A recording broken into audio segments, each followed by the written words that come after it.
Hello बच्चों, welcome in a new video of equilibrium chapter. So in this video we talk about NEET 2018 question. So in this question, which one of the following condition will favor maximum formation of product in the reaction? So इनसे क्या पूछ रखा है? हमसे कह रहा है कि A2 और B2 आपस में दोनों गैस है, रिएक्ट करके X2 अगर गैस बना रहे हैं और डेल्टा H आपका एंथैल्पी ऑफ द रिएक्शन है जो कि नेगेटिव है, नेगेटिव एक्स किलो जूल। इसका क्या मतलब है? ये हमें बता रहा है कि ये जो रिएक्शन है ये एक एक्जोथर्मिक रिएक्शन है। क्या बता रहे हैं हमसे? कि ये रिएक्शन एक एक्जोथर्मिक रिएक्शन है।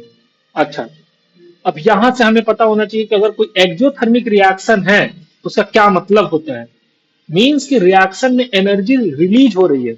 जब ये रिएक्शन होगा, H2 गैस बनेगा तो इतना joule, x kilo joule energy पर मोल, इतना एनर्जी रिलीज होगा। मतलब सिस्टम हीट होने लगेगा। जिसमें रिएक्शन हो रहा फ्लास्क में या जिस भी कंटेनर में हो रहा है वो गर्म होने लगेगा अपने आप, क्योंकि एनर्जी बाहर निकल रही है। हमसे पूछ रहा है कि बताओ प्रोडक्ट बनेगा, इसीलिए क्या फेवरेबल कंडीशन है। पहला है लो टेम्परेचर और एक है हाई टेम्परेचर। तो देखो, कोई रिएक्शन से अगर एनर्जी निकल रही है, हीट निकल रहा, और उसे आप बाहर का जो इन्वायरमेंट है उसे ठंडा कर दो तो वो जल्दी जल्दी एनर्जी बाहर निकलेगा। लाइक देखो, मान लो इस कंटेनर में H2 plus, sorry A2 plus B2 आपस में रिएक्ट कर रहे हैं। अगर मैं, ये टेम्परेचर टी टेम्परेचर था और इससे ये बढ़ता जा रहा है। क्यों बढ़ता जा रहा है? क्योंकि इसका जो रिएक्शन है वो एक्जोथर्मिक है। अगर मैं इस इन्वायरमेंट के टेम्परेचर को टी से ज्यादा कर दूं, टी अगर मान लो 25 डिग्री रूम टेम्परेचर पे हमने किया, 25 डिग्री सेल्सियस पे हमने रिएक्शन कराना शुरू किया। बाहर का टेम्परेचर में अगर 100 डिग्री सेल्सियस कर दूं तो ये 25 जो ये कंटेनर हीट होगा, ये बाहर अपना एनर्जी ट्रांसफर नहीं कर पाएगा। इसका टेम्परेचर बढ़ता जाएगा। कब तक बढ़ेगा? जब ये 100 डिग्री सेल्सियस इसको अपोज करेगा।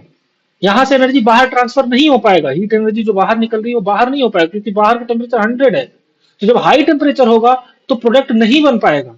क्यों? क्योंकि जो निकल रहा है वो इसी सिस्टम में रह जाएगा, बाहर जा ही नहीं पा रहा, क्योंकि बाहर का टेम्परेचर ज्यादा है। आपको पता होगा कि हमेशा जो टेम्परेचर या हीट, जो हमारा हीट होता है वो हाई टेम्परेचर से लो टेम्परेचर की तरफ जाता है।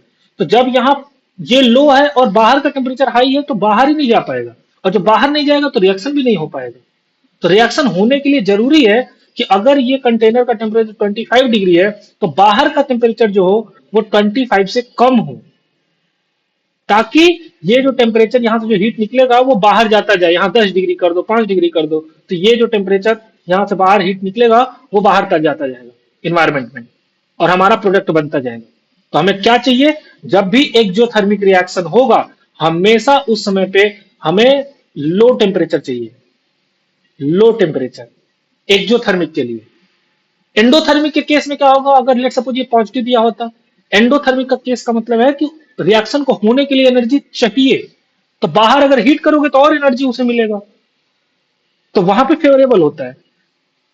तो इसका मतलब ये है कि अगर यहाँ पे प्लस एक्स किलो जूल दिया होता तो हम यहाँ पे कहते कि हाई टेम्परेचर फेवरेबल होगा। लेकिन अगर माइनस एक्स किलो जूल है, मतलब एनर्जी बाहर निकल रहा, तो बाहर निकलने के लिए बाहर कोई लेने वाला होना चाहिए, ताकि लो टेम्परेचर वाला होना चाहिए। तो लो टेम्परेचर फेवरेबल होगा, तो ये और ये ऑप्शन खत्म हो गए, बचा ये दोनों। नेक्स्ट है high pressure low pressure.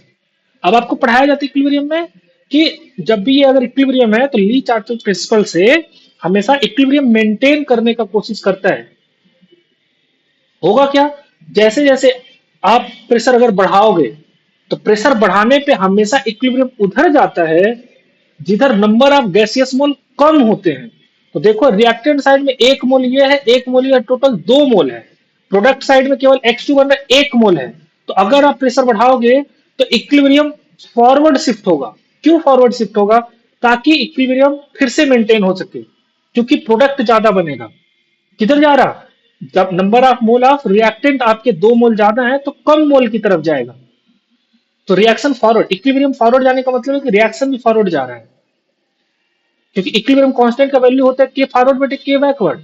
Equilibrium constant जो होता है वो होता है के फॉरवर्ड अपॉन के बैकवर्ड। इक्विलिब्रियम कांस्टेंट फॉरवर्ड जा रहा है, इसका मतलब के फॉरवर्ड बढ़ रहा है, इसलिए फॉरवर्ड का जाने का मतलब कि बढ़ रहा।